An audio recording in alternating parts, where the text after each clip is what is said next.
नमस्कार, good morning, good evening दोस्तों। मेरे चैनल एक किताब से एक मोती पर आपका स्वागत है। आज मैं जिस पुस्तक से या किताब से कुछ अंश पढ़ने जा रहा हूँ वो है भाषा के विभिन्न विभिन्न संदर्भ और डॉक्टर राम मनोहर लोहिया। ये पुस्तक बिहार हिंदी ग्रंथ अकादमी द्वारा छापी गई है, जो कि पटना में है। ये बिहार हिंदी ग्रंथ अकादमी की जो मेन ऑफिस है वो पटना में है, और इसके लेखक हैं डॉक्टर गणेश प्रसाद और डॉक्टर महावीर सहनी। तो मैं कुछ अंश पढ़ूं इसके पहले ये बता दूं कि लोहिया जी हिंदुस्तानी भाषा की वकालत करते थे, यानी ऐसी भाषा जिसमें अरबी, फारसी, संस्कृत तीनों के शब्द ऐसे मिलाए गए हों कि जो बहुत ही स्वाभाविक लगे, नेचुरल लगे और लोगों की समझ में आसानी से आ जाए। तो पहले मैं ये अंश पढ़ता हूँ, फिर मैं इस पर कुछ चर्चा करूँगा। लोहिया हिंदुस्तानी यानी हिंदी उर्दू भाषा की वकालत करते हैं। हिंदुस्तानी भाषा में संस्कृत, अरबी तथा फारसी के शब्द साथ साथ आते हैं। उनमें सौहार्द, समर्पण और सहयोग की भावना होती है। इनमें न किसी प्रकार स्पर्धा होती है और न किसी प्रकार की अहम भावना। तीन भाषाओं के स्पर्धाहीन यानी विदाउट कंपटीशन, तीन भाषाओं के स्पर्धाहीन एवं निरअहम शब्द जब अभिव्यक्ति के लिए समर्पित होकर आपस में मिलते हैं तो वहाँ हिंदुस्तानी भाषा का उदय होता है। पर देखेंगे आप, जो लेखक हैं इस पुस्तक के, इन्होंने जो भाषा इस्तेमाल की है वो संस्कृत निष्ठ हिंदी है, जो कि बहुत अच्छी लगती है सुनने में, पर समझ में थोड़ा कठिनाई से आती है। इस पर हम चर्चा करेंगे। हिंदुस्तानी भाषा में केवल हिंदुस्तानी भाषाओं में केवल तीन भाषाओं के ही शब्द नहीं होते, उसमें अनेक विदेशी भाषाओं के भी शब्द होते हैं, पर वे शब्द ठेठ ग्रामीण बोलियों में अच्छी तरह घुल मिल गए होते हैं। वास्तव में हिंदुस्तानी ठेठ भाषा है जिसमें अनेक भाषाओं के शब्द प्रयुक्त होते हैं। ग्रियर्सन, मेरे ख्याल से एक लेखक थे अंग्रेजों के ज़माने के, ग्रियर्सन ने हिंदुस्तानी की जो रूपरेखा प्रस्तुत की है उससे यही सिद्ध होता है कि हिंदुस्तानी सरल हिंदी का ही दूसरा नाम है, जिसमें अरबी, फारसी, संस्कृत आदि भाषाओं के शब्द व्यवहारोपयोगिता के दबाव में प्रयुक्त होते हैं और जिनके प्रयोग में स्वाभाविकता होती है। हिंदी में अरबी, फारसी के लगभग 4000 शब्द प्रयुक्त होते हैं। गांधी जी ने जिस हिंदुस्तानी को महत्व दिया वह न तो हिंदी थी और न तो उर्दू। यह उर्दू हिंदी से अलग दोनों के बीच की सरल शैली थी। गांधी जी उर्दू यानी अरबी, फारसी शब्दों की भरमार वाली भाषा तथा हिंदी यानी संस्कृत तत्सम शब्दों की भरमार वाली भाषा से परहेज करते थे। वह एक ऐसी भाषा को राष्ट्रभाषा के रूप में रूपायित करना चाहते थे जो अरबी, फारसी तथा संस्कृत शब्दों के अति प्रयोग से मुक्त हो और जिसमें स्वाभाविक रूप से सब भाषाओं का समन्वित अर्थबल प्राप्त हो। लोहिया भी गांधी की धारणा के अनुरूप हिंदी उर्दू की बात करते हैं। गांधी जी ने हिंदी हिंदुस्तानी को ही राष्ट्रभाषा के रूप में प्रस्तुत किया था, पर जब मुसलमानों की ओर से हिंदी शब्द में आपत्ति उठाई गई तो अंत में उन्हें हिंदुस्तानी को ही राष्ट्रभाषा के रूप में मान्यता प्रदान की और इस राष्ट्रभाषा के लिए नागरी और फारसी लिपियों की स्वीकृति दी। लोहिया जिसे हिंदी उर्दू कहते हैं वह गांधी जी की हिंदी हिंदुस्तानी ही है। जिस तरह गांधी जी ने हिंदी हिंदुस्तानी को बाद में हिंदुस्तानी नाम दिया, उसी तरह लोहिया ने भी हिंदुस्तानी नाम को ही बाद में स्वीकारा। संस्कृत, अरबी और फारसी के संतुलित, व्यावहारिक और ठेठ प्रयोग को लोहिया हिंदी का वास्तविक, हिंदुस्तानी का वास्तविक रूप मानते हैं। अब ये जो अभी कुछ शब्द आएंगे वो लोहिया जी के हैं। ऐसा न बना दीजिए कि उर्दू अरबी फारसी हो जाए, या हिंदी को ऐसा मत बना दीजिए कि वह बिल्कुल संस्कृत हो जाए। कभी हिंदी और कभी हिंदुस्तानी का मैं इस्तेमाल करता हूँ और उर्दू के बारे में भी मैं वही कहना चाहूँगा। ये एक ही भाषा की तीन विभिन्न शैलियाँ हैं, वास्तव में सिर्फ दो। भाषा तो एक ही है हिंदी, पर इसकी दो विभिन्न शैलियाँ हैं। एक शैली में संस्कृत के शब्द ज़्यादा हैं और दूसरी शैली में अरबी फारसी के, पर वास्तव में हिंदी वही है जिसमें संस्कृत तथा अरबी फारसी शब्दों का संतुलित और लोक व्यवहार सम्मत प्रयोग किया गया हो। लोहिया की रचनात्मक प्रवृत्ति लोक व्यवहार सम्मत एवं संतुलित हिंदी भाषा में दृष्टिगोचर होती है। उदाहरण के लिए अब एक और कुछ और पंक्तियाँ भी हैं जो ये लोहिया जी की हैं। आज जिस अंग्रेजी की इतनी तारीफ ये लोग करते हैं उसकी कैसे तरक्की हुई। अब तरक्की यानी विकास, तो ये अरबी फारसी शब्द तरक्की, विकास संस्कृत शब्द। शब्दकोश तो बाद में बनते हैं, भाषाओं की तरक्की पहले होती है। पहले शेक्सपियर आता है, तब न जाने कितने तरह के शब्दकोश, कितनी तरह की टीकाएँ, कितनी तरह की और चीज़ें हुआ करती हैं। अब इस पुस्तक के जो लेखक है वो अपना बयान दे रहे हैं। इस उद्धरण में अरबी, फारसी और संस्कृत शब्दों का संतुलित, ग्राह्य और लोक व्यवहार प्रमाणित प्रयोग किया गया है। लोहिया ऐसी भाषा की तरफदारी और तारीफ करते हैं। तो आइए कुछ चर्चा करते हैं लोहिया जी के भाषा के विचार पर। तो लोहिया जी ये मानते थे कि जो हमारे देश की राष्ट्रभाषा होनी चाहिए वो ऐसी भाषा हो जिसमें संस्कृत, अरबी और फारसी शब्दों का ऐसा मेल हो कि बहुत ही स्वाभाविक लगे और लोगों को सरलता से समझ में आए। तो आजकल की भी अगर आप भाषा देखेंगे, जैसे हम न्यूज़ चैनल्स में जो भाषा सुनते हैं वो अक्सर ऐसा ही होता है कि उसमें अरबी, फारसी, संस्कृत के शब्द मिले होते हैं। जैसे कि मेरे ख्याल से आज तक का जब आप न्यूज़ सुनेंगे तो ऐसा लगता है कि उसमें अरबी, फारसी और संस्कृत के खूब शब्दों का इस्तेमाल होता है। तो ऐसी भाषा होनी चाहिए, राष्ट्रभाषा ऐसी भाषा होनी चाहिए लोहिया जी के हिसाब से जिसमें इन तीनों भाषाओं का इन तीनों भाषाओं से शब्द लिए गए हों। जैसे संस्कृत से भी शब्द लिए गए हों, अरबी से भी और फारसी से। फारसी देखा जाए तो संस्कृत से काफ़ी जुड़ी हुई भाषा है। वो दोनों इंडो यूरोपियन भाषाएं हैं। अरबी सेमेटिक भाषा है। जो भाषा शास्त्री विभाजन करते हैं भाषाओं का, तो इंडो यूरोपियन में आती है संस्कृत और फारसी, और अरबिक आती है सेमेटिक भाषा फैमिली में, या जो भाषा का परिवार होता है उसमें आती है। तो कहने का मतलब है कि भाषा ऐसी होनी चाहिए लोहिया जी के हिसाब से जो लोगों को सरलता से समझ में भी आए। मैं आज वाजपेयी जी का एक भाषण सुन रहा था, तो उसमें मैं गौर से सुन रहा था कि देखें वाजपेयी जी अरबी, फारसी शब्दों का प्रयोग करते हैं कि नहीं।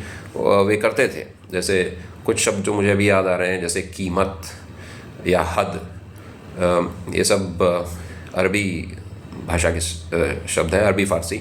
या जैसे मेहनत, तो वाजपेयी जी के भाषण में भी काफ़ी अरबी, फारसी के शब्द हैं। और लोहिया जी के भी मैं कुछ भाषण सुन रहा था, और उनकी भी वाणी ज़बरदस्त थी, और उनका जो भाषा का अधिकार था वो ज़बरदस्त था, और सुनने में आनंद बहुत आता है, और काफ़ी आसानी से उनकी भाषा समझ में आ जाती है। कहने का मतलब है कि संस्कृत निष्ठ हिंदी जो होती है वो थोड़ी कठिन होती है समझने में। ऐसे ही केवल जो अरबी, फारसी शब्दों का प्रयोग किया जाता है भाषा में, जैसे कुछ उर्दू के विद्वान वैसी भाषा बोलते हैं तो समझने में मुश्किल होती है, और जो हिंदी के बहुत विद्वान लोग हैं वो भी कभी कभी ऐसी भाषा बोलेंगे जिसमें अरबी, फारसी के शायद ही कोई शब्द प्रयोग में लाए जाएँ या इस्तेमाल किए जाएँ, तो वो भी भाषा थोड़ी दिक्कत पैदा करती है समझने में। दोनों भाषाएं बहुत मधुर हैं। उर्दू भी अरबी, फारसी में जब इस्तेमाल होती है तो बहुत मधुर लगती है, और संस्कृत भाषा भी, हिंदी भाषा भी जब उसमें संस्कृत शब्दों की भरमार होती है, बहुत सारे संस्कृत शब्द होते हैं, तो सुनने में बहुत मीठी लगती है। पर सवाल ये है कि क्या ये ज़्यादा से ज़्यादा जनता को समझ में आएगी ऐसी भाषा? इसीलिए गांधी जी मानते थे कि जो हमारे देश की राष्ट्रभाषा होनी चाहिए वो हिंदुस्तानी होगी, या होनी चाहिए। कहने का मतलब है कि ऐसी भाषा जिसमें अरबी, फारसी, संस्कृत सभी को जगह मिले, और ऐसा प्रयोग हो इन शब्दों का जो कि साधारण जनता, मजदूर, किसान, जवान जो हमारे देश के हैं वो समझ जाए। तो हाल ही में मैं एक संस्कृत और हिंदी के विद्वान का मैं एक लेक्चर सुन रहा था वीडियो पे, या इंटरव्यू था वो मेरे ख्याल से। तो उसमें वे शब्द इस्तेमाल कर रहे थे, सहस्त्र, हज़ार के लिए सहस्त्र इस्तेमाल करते थे। 2 सहस्त्र, जैसे मान लीजिए, मुझे ठीक से याद नहीं है किस समय का उन्होंने किस समय को उन्होंने बयान किया, पर मेरे ख्याल से उन्होंने ये कुछ ऐसा समय बताया था, 2000 मान लीजिए, जैसे हम बोलेंगे 2070 या ऐसा कुछ, तो वो बोल रहे थे 2 सहस्त्र, और जो भी नंबर रहा उसमें 2 सहस्त्र। तो मेरा ये सवाल है कि क्या ऐसी भाषा किसान को और हमारे देश के जवानों को और मज़दूरों को, या जो साधारण पढ़े लिखे लोग हैं उनको समझ में आएगी? मुझे लगता है समझ में कठिनाई से आएगी। मान लीजिए हमारे सैनिक सरहद पर हैं, लड़ाई कर रहे हैं, और 2000 दुश्मन के सैनिक उन पर हमला कर रहे हैं, तो क्या जो सरदार है हमारे सैनिकों का, क्या वो कहेगा कि 2 सहस्त्र सैनिक हम पर हमला कर दिए, हमें तुरंत कार्रवाई करनी होगी। तो जो लोग तमिलनाडु से आए हैं, जो लोग कर्नाटका से आए हैं या बंगाल से आए हैं, उड़ीसा से आए हैं, पंजाब से आए हैं, मतलब ऐसे प्रदेश से आए हैं ज़्यादा जहाँ शुद्ध संस्कृत निष्ठ भाषा समझने में दिक्कत होगी, तो उन्हें ऐसी भाषा समझने में कठिनाई होगी। तो इसलिए अगर हम लोहिया जी के कहे अनुसार भाषा का प्रयोग करेंगे तो मेरे ख्याल से लोगों को समझने में आसानी होगी, सरलता होगी। एक और चीज़ बयान करके मैं इस वीडियो को ख़त्म करूँगा। हम क्या कर सकते हैं, जैसे हम बात करते वक्त हम अगर चाहते हैं कि ज़्यादा से ज़्यादा लोग हमारी बात समझें, तो कुछ ऐसे शब्द होते हैं जिनके अरबी, फ़ारसी और संस्कृत पर्यायवाची आप इस्तेमाल कर सकते हैं। जैसे मैंने कहा मैं इन शब्दों का इस्तेमाल करूँगा, तो मैं इसके साथ कर सकता हूँ प्रयोग भी, मैं इन शब्दों का इस्तेमाल या प्रयोग करूँगा। लाल बहादुर शास्त्री जी और नेहरू जी से मैंने ये बात सीखी है। तो लाल बहादुर शास्त्री जी का मैं एक भाषण सुन रहा था, तो उसमें उन्होंने कहा कि हमारे सामने ऐसा ही कुछ काम है, खैर कुछ वाक्य अपने से, कुछ शब्द अपने से जोड़ रहा हूँ। उन्होंने कहा कि हमारे सामने ये मार्ग और रास्ता है, या मार्ग या रास्ता है। तो मार्ग का अर्थ भी वही है, रास्ता का भी अर्थ वही है, पर रास्ता अरबी फ़ारसी है, मार्ग संस्कृत है। और ऐसे ही नेहरू जी, वो भी जब भाषण देते थे तो कई शब्दों का वो पर्यायवाची देते थे, जैसे संस्कृत से भी वो शब्द लेते थे और अरबी फ़ारसी से भी लेते थे। मैं कोशिश करता हूँ कि कुछ शब्द अगर मेरे जहन में या दिमाग में या मस्तिष्क में आ जाए तो मैं अभी आपको बताऊं। जैसे परिश्रम भी कह सकते हैं आप, मेहनत भी कह सकते हैं आप, विकास भी कह सकते हैं, तरक्की भी कह सकते हैं। तो बोलते वक्त आप दोनों शब्दों का इस्तेमाल कर सकते हैं। जैसे हमारा देश विकास कर रहा है और तरक्की कर रहा है, तो इससे क्या है, हम ज़्यादा से ज़्यादा लोगों तक अपना संदेश या जो हमारा मैसेज है वो हम पहुंचा सकते हैं।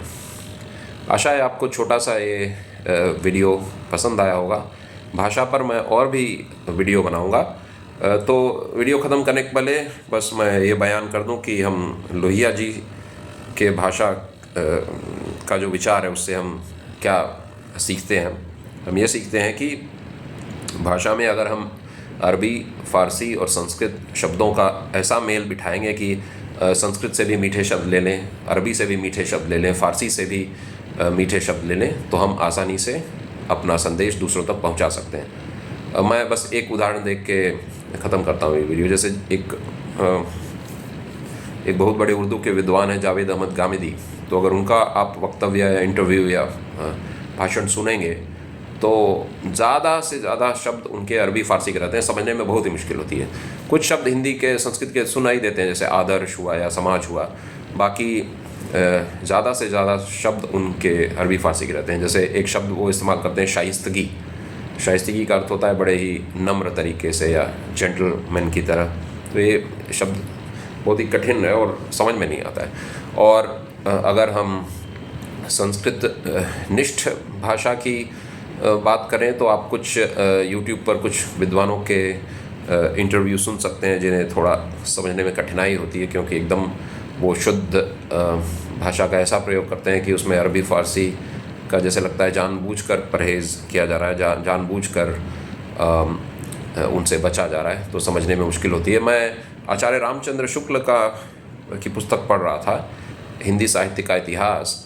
तो उसमें जो भाषा उन्होंने इस्तेमाल किया है और जिस भाषा का वे पक्ष लेते थे वो संस्कृत निष्ठ हिंदी थी। पर आप अगर उनका निबंध पढ़ेंगे, जैसे मेरे पास एक उनकी किताब है श्रेष्ठ निबंध, तो समझने में काफ़ी कठिनाई होती है। इसका अर्थ ये नहीं है कि जो भाषा उन्होंने इस्तेमाल की है वो मीठी नहीं है, बहुत मीठी है। संस्कृत भी बहुत मीठी लगती है, पर सवाल ये है कि क्या हम अपना संदेश दूसरों तक पहुंचा पाएंगे ऐसी भाषा इस्तेमाल करने में? तो मुझे लगता है नहीं। जैसे कि अगर मिठास की बात की जाए तो संस्कृत निष्ठ शब्दों का मिठास मैं आज ही उसका मैंने अनुभव किया। जैसे मैं वाजपेयी का भाषण सुन रहा था तो उसमें उन्होंने उस भाषण का अंत मेरे ख्याल से इस तरह से किया,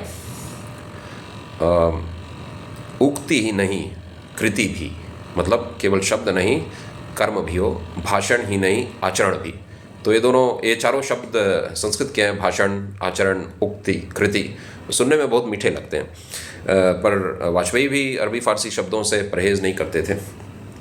तो कुल मिलाकर मैंने तो यही सीखा है लोहिया जी से कि अपनी भाषा में अरबी, फ़ारसी, संस्कृत का ऐसा प्रयोग करें कि ज़्यादा से ज़्यादा लोग हमारे वक्तव्यों को, हमारे मैसेज को, हम जो भी बयान कर रहे हैं उसको